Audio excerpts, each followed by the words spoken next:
Welcome to the Salmon Runs YouTube. Enjoy the video.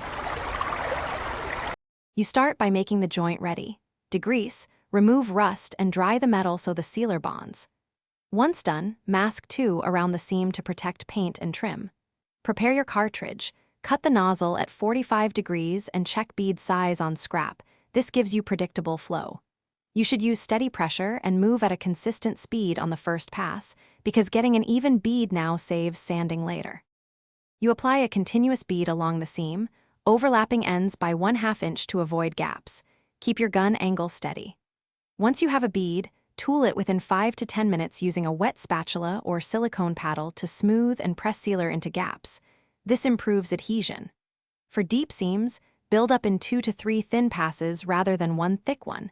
Allow light tack-up between layers so each pass bonds without sagging. You finish by allowing the sealer to cure fully, then sand with 80 to 180 grit to get the profile you need before priming and painting.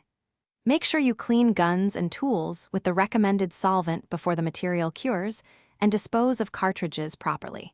If you see shrinkage or small gaps after cure, re-clean the area and reapply a thin pass. Also confirm ambient temperature is between 50 and 90 degrees Fahrenheit to ensure proper cure and adhesion. Thanks for watching. Consider subscribing if we helped you.